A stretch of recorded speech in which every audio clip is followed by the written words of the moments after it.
Ladies and gentlemen, welcome to another episode of the Jim K. Ford Sens Nation podcast. Coming up today, the Sens owner is not happy about the Kachuck rumors that are out there. The Sens fell 4-2 to the Islanders on Sunday night. And Travis Green is not happy with some of the questioning from the media. I think it's his crankiest news conference to date. We'll talk about the pizza line that happened. That reunion since the last time we got together. Luke Richardson out of a job. Adam Godette keeps scoring goals. All still ahead today here on the program. Steve Warren here. That is Greg Kennedy. He is if you're watching on YouTube, he is to my left right now. How are things, Greg? Things are good, Steve. I think we should mention, though, that that's not a green screen behind you. No, it's not. That is just beautiful, isn't it? A little fireplace, a little lit up Christmas tree, brick wall. My goodness, you live in a fine home, Stephen. Thank you. Thank you very much. Yeah, that's a little annoyance for those who are listening to the audio only portion of this, but it's good incentive for you to check out the new YouTube channel where we are regularly posting the show. Chance to see our leathery old mugs. Well, I went sans glasses today, Steve, because I've been told that my eyes look really squinty when I have my glasses on. So I said, you know what? I'm going to go without the glasses and see if that makes me look any better. That's quite the task, but we'll find out. We'll see what the reviews are. I'm sure there'll be millions upon millions giving us feedback on such things. But let's get to it. Sens owner Michael Andlauer in the news today. Board of Governors meeting. I guess he had a chance to chat with some members of the media and really express that he's not happy about those Brady Kachuck rumors that are out there. For those who missed it, a few days ago, Larry Brooks from the New York Post basically put it out there right around the time that the Rangers were trading away their captain, that maybe the Rangers were turning their attention on Ottawa's captain, that he was a trade target for them. And we all know that trade rumors happen all the time in the NHL. This is a particularly sensitive one for Michael Andlauer and the Ottawa Senators. I think at the crux of this whole thing, it's basically, listen, world, NHL world out there, we're going to have a hard enough time keeping our superstar in Ottawa in 3.5 years when his contract expires. We don't need you making it harder for us. I think that's kind of what it comes down to. What was your reaction when you heard Michael Andlauer use the phrase soft tampering today? I think tampering's stretching it. I don't know that tampering was involved. That tampering would indicate that somebody from the Rangers talked to Brady Kachuck, and I don't think that happened. But let's not kid ourselves. They planted the story with Larry Brooks. I think part of the reasoning is, I believe, they're trying to increase whatever value they think they can get for Jacob Trouba. Hey, look, the Senators are talking to us about Brady Kachuck and a Trouba deal. But then when you look at what they got for Jacob Trouba, I don't think it worked. I also think there's probably a part of it, too. Maybe they're sending a message to the Kachuck family and Mr. Oster, the agent, and mom and dad, and to Brady in a way, too, saying, it worked out real well for your brother when he slipped off to Florida and won a Stanley Cup. Let's not sleep on you maybe becoming a New York Ranger someday or when the contract's over. I think that's probably part of it too, floating a little story out there, care of Larry Brooks. Yeah. Never any truth to it, according to the Senators. There's not been any negotiations whatsoever. And I think that your take is sort of like mine, that's, when you talk about the contract expiring in a few years, this starting to sow those seeds a little bit. And I'm sure that Chris Drury would love to have Brady Kachuck as a New York Ranger one day. I think there are 31 teams, 32, including the team he's already on, that want Brady Kachuck around. So there is possible there's strategy behind it. It's also possible that Larry Brooks' neighbor said something and it just popped into his head. I don't know. I don't know the answer to that one way or the other. But the Rangers are obviously going to be interested. Everybody is. I think we can agree, though. It's not. I don't think there was actual tampering. Dirty pool, yes, but I don't think it was tampering. I think the Rangers definitely planted something for whatever reason. A couple we highlighted here. I don't know, but no tampering. Just dirty pool, I think. Yeah. Depends on your definition of tampering. They're not communicating directly with the player in any way, shape, or form. but they're kind of in a sideways way, Soft tampering? Okay. Soft tampering is the word that Michael Andlauer used. Yeah. So I think that, I don't know if tampering's totally a wrong expression. It's not the standard kind that we're used to, but I do think that the Rangers are, I think they're starting to, communicate with Brady Kachuck in a sideways manner, not only letting Kachuck know that they're keen, but also leaving Brady Kachuck to feel like the Sens may be trying to trade me, right? So there's kind of a double whammy behind it. So tampering, use that word, fine, I don't care. But screwing with a kid's head, yeah, I would say that's sort of what's happening. And certainly the Sens, one of the smaller markets in the NHL, not one of the most coveted markets or desirable markets for unrestricted free agents. They don't need this on top of everything else. Exactly. There's a reason, Greg, I think, no Canadian team has won a Stanley Cup since 1993. I think the pressure of it all, that's part of it, the taxation, the weather, all that. It's hard enough to get people to come to Canada, exception of the Leafs, obviously. But they just don't need this on top of everything else, because this happened in May. You remember we heard about Spitting Chicklets talking about this. We heard a St. Louis radio station talking about this. Well, Kachuck's from here, and maybe that's going to happen. And the Sens had to put that out, and Steve Stais called that total BS as well. So, tampering may not be the official word, but it's not ideal for the Senators, whatever you want to call it. Agreed.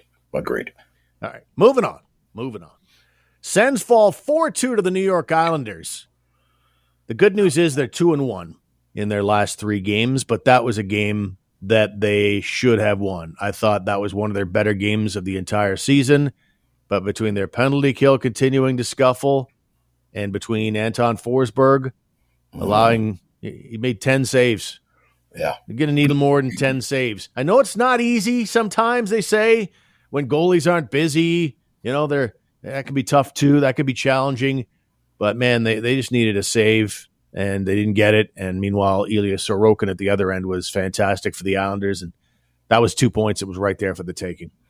I sure hope that the reason that Forsberg started and not Ullmark had something to do with a conversation between the staff and Ullmark.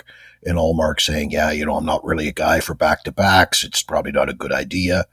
Because if they made this decision without consulting anyone and just said, yep, we're going to start Forsberg because back-to-back, yada, yada, without even asking Ullmark how he would feel about it. Like, I had a problem with it. I thought they started Forsberg, which is what they thought they were going to do, and I thought it was going to be a poor decision, and it was. The rebound on the first goal, I thought the pass should have never happened to McLean on the second goal. He should have been able to stop the pass from coming across in front of him. The third goal, Palmieri, good shot, but in a game like that, the save was required. And it wasn't all that hard, I didn't think. I thought he could have stopped that, or should have stopped that, or Ullmark would have stopped that. Forsberg's Forsberg. I've never been a big fan, as you know, on this podcast over the years. I just don't think he has it. And the more difficult, the more pressure there is on him, I think that he tends to wilt a little. And he certainly did in that game, I thought, anyway. Yeah, I think I would have gone with Linus Ullmark as well, just because he's been piping hot, and every point is so crucial right now. The Islanders entered that game a point ahead of the Sens in the Eastern standings. Sens have a couple of games in hand on them, but that's, you want to keep the mojo going, get a little winning streak going. And, when you build up a lead, then you can start getting fussy about things. But I also don't blame Travis Green for it either, because for the things you said, I think about just a general policy. I think statistically, if you look big picture, most of the time, if a goalie starts back-to-back nights, they don't fare as well. The stats bear that out. But more than that, your season's over if Linus Ullmark gets hurt again. Linus Ullmark, he missed a couple of weeks with nagging injuries, missed a bunch of the training camp. And so in a back-to-back situation, just based on the way the season has gone so far, he seems to have gotten his mojo back. His numbers are ungodly good in the last 4 games. Yeah. And he's 3-0-1 in his last 4 games. So you don't want to muck too much with that, and you don't want to, if back-to-back, and he's not a guy that's played tons and tons of hockey. He's never been a 50-game guy in a season. So that probably entered into the equation as well, potentially. And maybe a conversation happened with Linus Ullmark. I'm not sure. But that has to go into the thinking process as well. Basic stats and the slightly bigger risk of injury by putting a guy in and overworking him. Okay, but how about the stat that your opponent, as you just highlighted, is 1 point ahead of you? You gotta win this game. Your opponent is also in a back-to-back where the prior game was a road game, so a back-to-back with travel. So they probably aren't going to have their A game, and they didn't. They've been struggling anyway. But I just thought all the other factors, I don't know that they were considered. I think too much of the analytics becomes tunnel vision, and we're just going to look at Linus Ullmark and his stats in these kind of situations, and generally speaking, back-to-back games by a goaltender, and not considering the other factors like what's your opposition up to, what's their schedule situation right now, what's their goaltending scenario at. I don't know that those things. I think that if you legitimately sat down and considered those things, that leads to the argument that, yeah, okay, we need Ullmark, and Ullmark should play. And I don't know that stuff was considered. To me, that's what I considered when I decided it should be Ullmark. Well, I think I think a lot of this comes from what the Islanders did. Like you say, Sorokin started back-to-back. He played the day before. And Patrick Roy may have made the same kind of decision as Travis Green, though, if the circumstances were different, because he had a third-string goalie.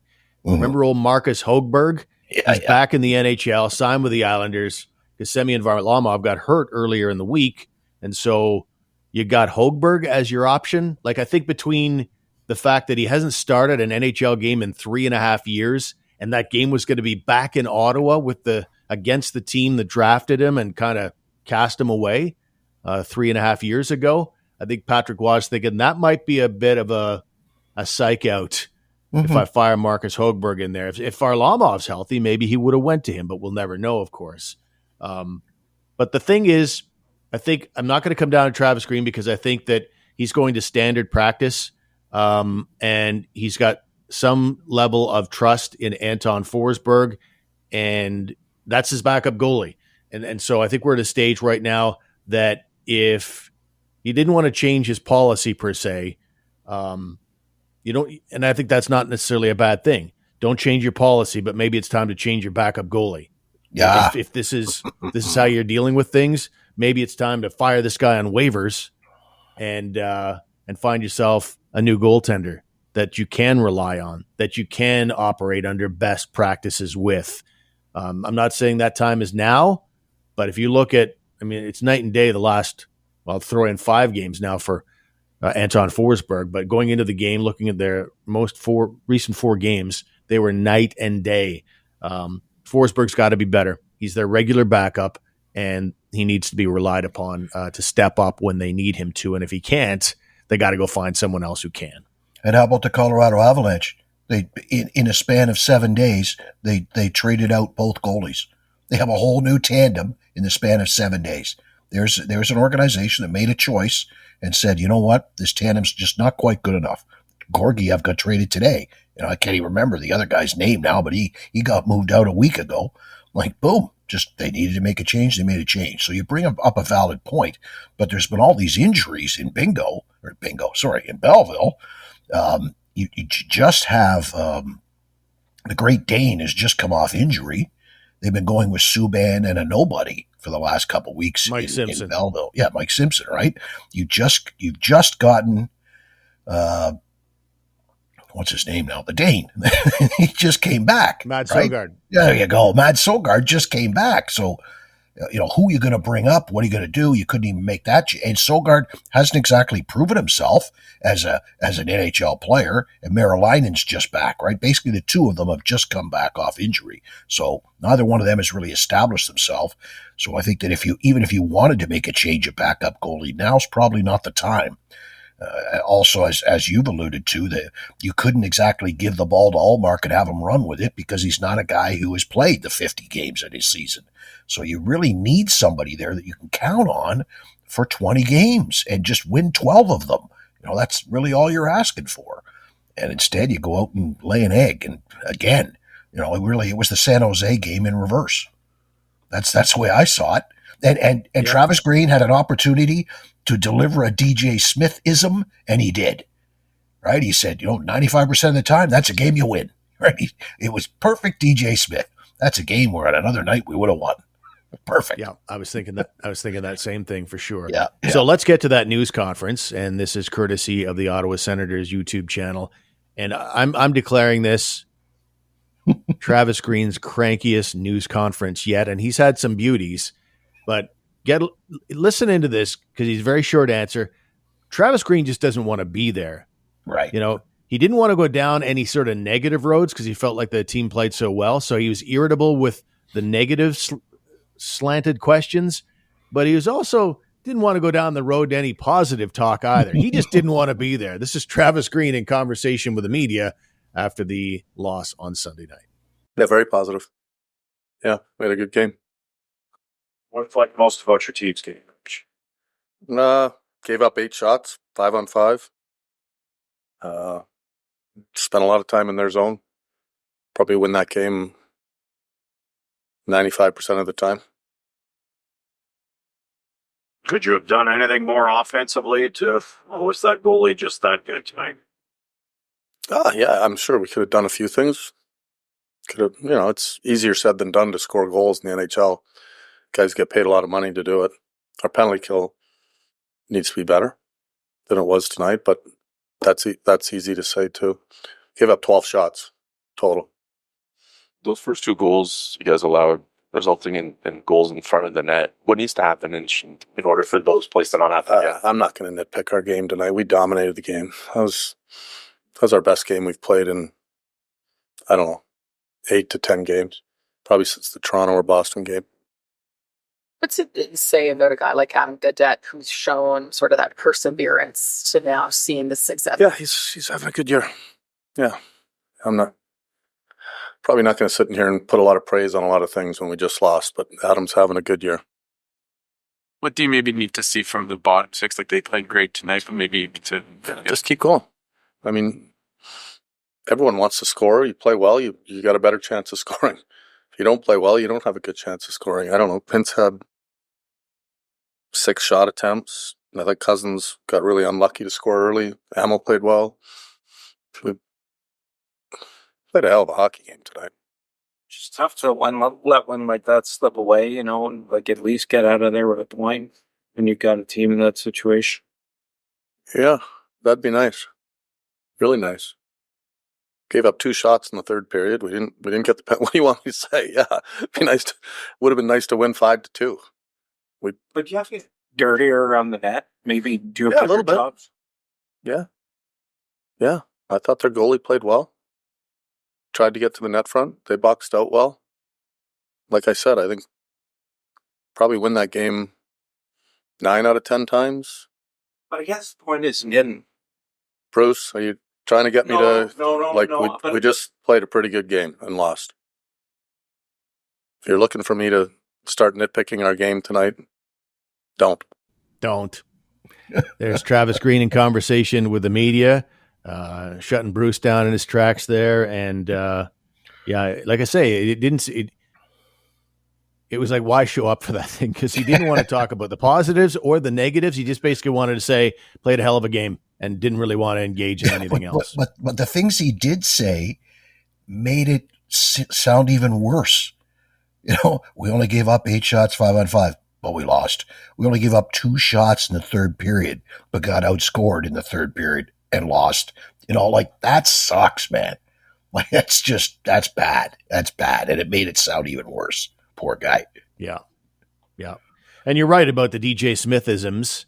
DJ would put it this way, something along the lines of, if we keep playing like that, we'll win more than we lose, I think was his general statement. Wait a minute, you forgot something in there. Oh, what's that? Yeah, some sniffing. I certainly appreciate DJ Smith's, graciousness with the media. That's always been good. But Travis Green is definitely different, and I'll leave it at that. But the sniffing, I do not miss that. Just constant. I believe it was the medical term is post-nasal drip. That's what he it never is. really addressed. He never ever addressed it. Ever. Let's stick with the audio here. Let's go to the captain and hear what he thought of the game. You're going to win, games 9 times out of 10 if we continue to play like that. Just sting because they're a conference opponent and a team you're going to battle with? There's still so much hockey and runway left that, of course you think of, in our conference, stuff like that, but at the end of the day, it's just, a game against anybody, which is very important. So it's crucial 2 points that we missed out on. But like I said, if we play like that, you're going to get rewarded 9 out of 10 times. Was there like a meeting after the game? Yeah. Hey, here's what we're going to say. We're going to win this game 9 out of 10 times. Like the captain says it and the coach says it. I don't know if I heard anybody else say it, but anyway, that is Brady Kachuck in conversation with the media. And I heard Bruce's follow-up question there. I don't know if you noticed in the Travis Green part, like if looks could kill, when Bruce was asking something along the lines of, do you wish you could have gotten 2 points out of that one? And while he was asking that question, Travis Green looked like he was just going to erupt on him. But that's how it goes sometimes. A little frustration there for sure. But 9 out of 10 times, they're going to win that game apparently. So anyway. 9 out of 10 times, it works half the time. Isn't that the line? Anchorman? No. Yeah. Now, Lisa Wallace asked Travis Green in that news conference about, tried to introduce something light and fun. And one of the best stories of the Sens' young season is Adam Godette already at 13 goals. He scored again, and that is his career high. He's already at his career high at this stage of the game. A guy they put on waivers at the start of the year, famously signed to a 2-way contract, roughly minimum wage, and what an asset he has been, but the coach didn't really want to talk about that too much. So let's hear instead from Adam Godette himself. Just talk about your own performance tonight and just, hitting a new career high. Yeah, playing with Timmy and G has been awesome. Those guys create a lot of space. I'm just trying to win battles and get them the puck and let them skate and then try to get open and get to the net. Definitely proud of the way I've been playing. But it's not something that I'm thinking about too much. I just want to go out there and, we want to win games here. And, that's what we're trying to do. You had a comment, it was maybe while the team was on the road, about you've always been able to succeed. Does it feel good to kind of prove it at this level as well? Absolutely. After years of, people not thinking I can do it and going down to the minors and, just sticking with it and believing that you can do it, it's definitely feels good. But I'm never satisfied. I don't want to stop here. I want to keep going and help this team win and do everything I can to do that. Adam, follow-up question. Steve Warren from Sens Nation Podcast and the Hockey News. I want to ask you this question. So if you guys play that same way 10 times, how many times do you think you'll win the game?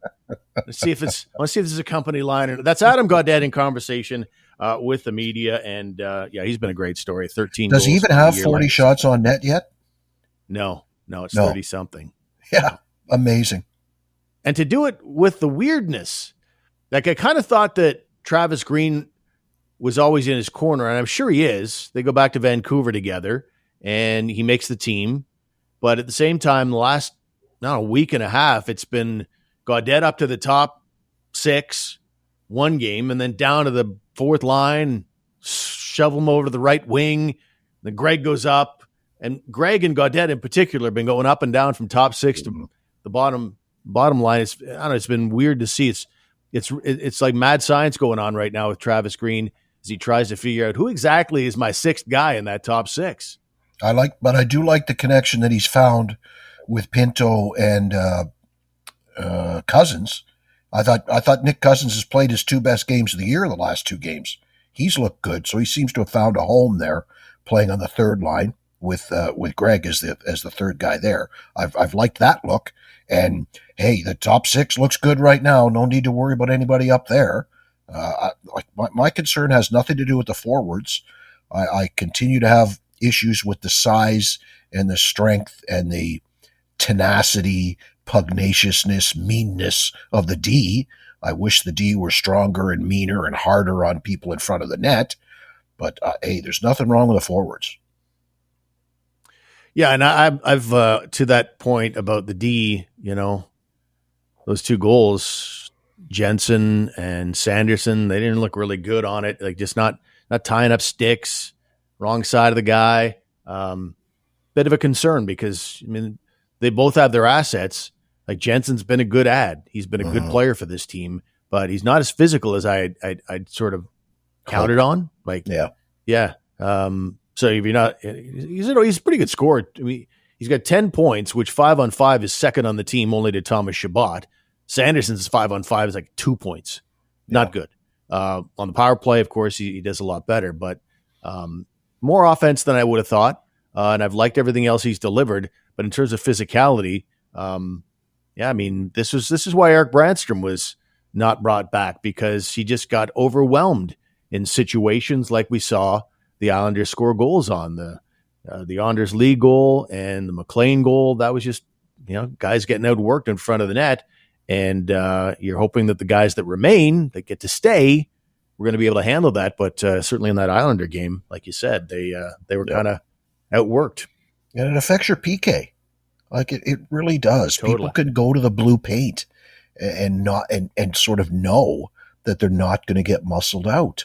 And Tyler Kleven's the closest thing to a physical guy they have, as far as, one-dimensional physical guy. But even he isn't strong enough or mean enough or bad enough, however you want to term it. They don't have that big honking meat hook, that big guy that just scares people away and you're not coming near me. This is my home. I'm protecting the house. The blue paint belongs to us. They just don't have that. Travis Hamonic is a career PK guy and does a great job shot blocking, but he's not a physical guy. Sanderson's not a physical guy. We know Chabot isn't a physical guy. JBD and Kleven don't get enough minutes, don't really play PK that much. So it's an issue, not just PK, but 5-on-5 as well. Slot chances and deep slot chances, like down the top of the blue paint. Right.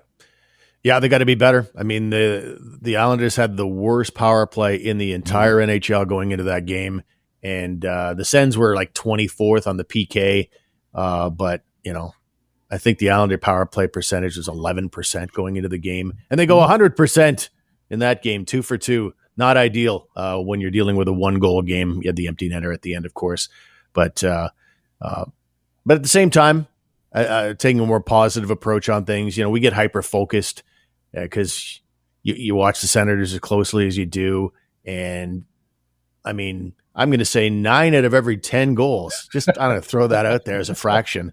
There are mistakes made on both ends. Watch a Senator goal. Yeah, take a moment while you're celebrating a Senator goal to watch how somebody just screwed up in front of their own net. We get a little hyper focused on the locals. Just understand that every team, even the best defensemen, look sometimes ridiculous on the wrong side of the puck and just muck things up. But the best ones minimize that. They mitigate that as best as they can. It's the ones who do it consistently, game in, game out, that kind of drive you crazy. Up on the housetop. Oh, hey. It's Steve here for Celebrate. I'm just putting on my old school Christmas lights with these obnoxious little plastic clips in minus 30-degree temperature at the top of this ladder 12 feet off the ground. No, I'm not doing any of that anymore. No, sir. Celebrate.ca. I urge you to check them out today. Celebrate is your permanent holiday lighting solution. So many options. St. Paddy's Day green, Team Canada red and white, orange for Halloween, and the beautiful colors of Christmas. And Celebrate is all controlled from your smartphone. And Celebrate's installers were absolutely fantastic and professional. I urge you to check them out today. Celebrate.ca. It's a wobbly ladder.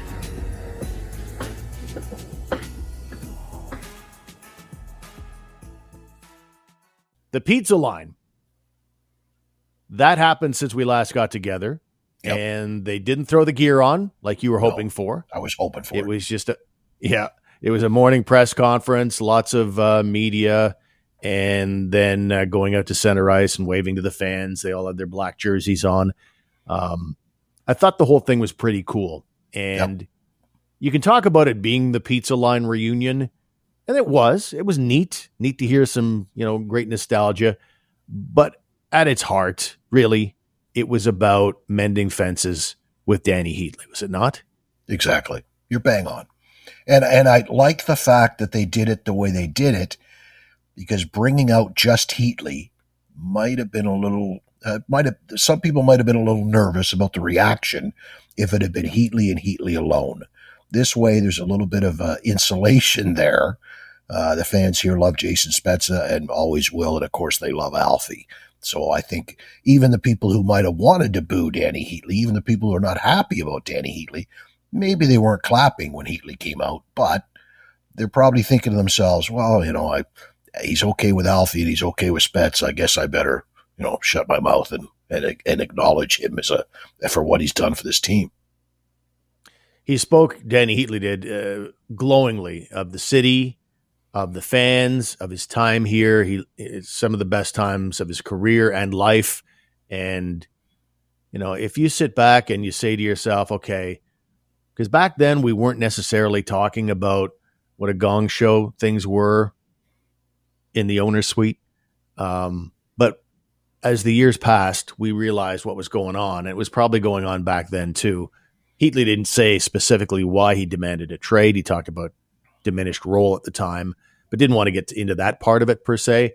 But, you've forgiven Alfie. We talked about this in the last episode, but you forgave Alfie for signing with Detroit. You forgave Spezza for asking for a trade that ended up seeing him go to Dallas. I think it's okay to forgive Heatley for what he had done. He had that vetoing of the trade, and it just, like you said. And it was the signing bonus issue too.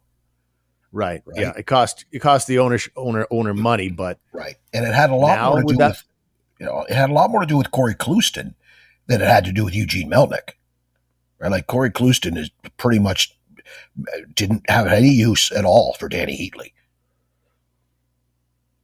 Well, and that's part of it for sure. But I refuse to believe that the state of the organization, they go to the Stanley Cup final following year. I want to say they were either missed the playoffs or were out early 4 straight, and they missed the playoffs again. And Clouston comes to town and changes things around.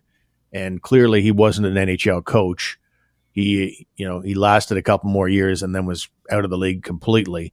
So I think that whether it's directly or indirectly, Melnyk is part of that equation for hiring the coach that we're talking about here too. So anyway, it was a pretty neat day, I thought, all in all. And here's a bit of the news conference, starting with Danny Heatley.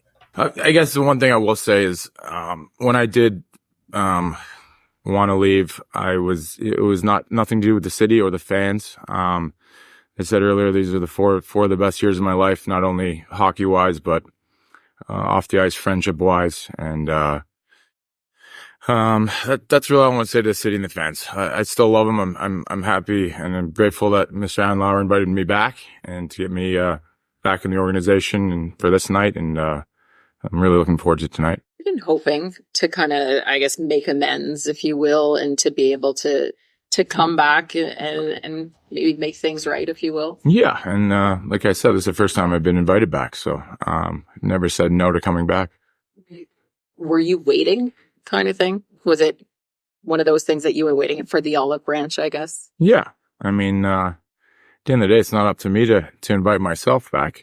But like I said, it's great to be back. That's all I can say. Did you three stay in touch at all over the years, or was it kind of fleeting the way you would get together or just communicate? No, I think we've all stayed in touch to a certain extent. I think when you're playing in hockey, we all have our own families, and when you don't play on the same team with everyone, you grow apart, and then you remember that you haven't talked in a while and you bring it back, and our bond will always be tight. Like, I think you're most excited about having dinner afterwards and talking, and it's hard to get together. Life gets going and everybody has their own things they're doing. So it's hard to make time to get together, and talking to the guys that have won, I think that's one of the greatest things that they enjoy about winning together is that they have reunions and they have reason to come back and be around each other. And we didn't get that opportunity because we didn't win. So this gives us a chance to have that. But I think the bond will never be broken in terms of just what you put into the game and together. I don't think people realize the work you put in together. So then when you see each other, it brings back just like all the positive memories. Alfie, when you guys were in your prime, scoring a lot of goals, you fed a lot of hungry fans as well. Did you think at the time when you were Guy for Tech, the pizza line, did you think that was a cool name? Did you think anything about it at the time? Not in the beginning, but when the fans started chanting pizza, pizza, pizza after we scored 3 and we needed 3 more, yeah, of course, it's like not that we needed more motivation to score goals. So there's Daniel Offertson, Jason Spezza, and Danny Heatley in conversation with the media, that courtesy of the Senators YouTube channel. Go ahead. Admit it, though, Steve. When you saw Spezza handing out the pizzas in the stands, were you not thinking, like, during the opening when he walked out, he should have just stepped over the blue line into the offensive zone and maybe blindly served one up behind him? I was waiting for him to serve up a pizza high in the offensive zone just one time, you know? that would have capped it all off right there. Yeah, that's always been a thing with the name, the pizza line, because everybody, okay, if they score 6 goals in a game, fans bring their ticket in, they go to a pizza chain and they get a slice of pizza. But maybe not as well known to fans is the fact that a pizza right up the middle is a vicious, terrible giveaway in terms of hockey vernacular. So. Yeah, not great. Not a great name. The Spezza blind backhand pass just inside the blue line. Serving up a pizza. Yeah, the pizza line. And it's funny, like the nicknames in hockey individually, we know they're dead, You'd probably be Ken's, and I've got Warrensy. I've always had Warrensy. The nicknames are dead, but the certainly the line nicknames are dead, aren't they? Because nobody stays together anymore. 50% of marriages end in divorce. I'm going to say 9 out of 10 lines get broken up before long. Huh? How about that? Yeah. Like seriously, you got to go back. Like, what do you go back to the Crazy Eights? Is that the last? The Legion of Doom. Was the Crazy Eights or the Legion of Doom? Like, is that the last line that kind of stuck together? Like, you and I grew up with the gag line. Right. Yeah. And the MPH, the miles per hour, Martin Papin and Hall playing in Chicago, like lines, the scooter line back in the day, any number of different teams have had a kid line over the years, just the grind line. Okay. Every team's got a grind line, and even the grind line changed. The personnel on the grind line changed all the time.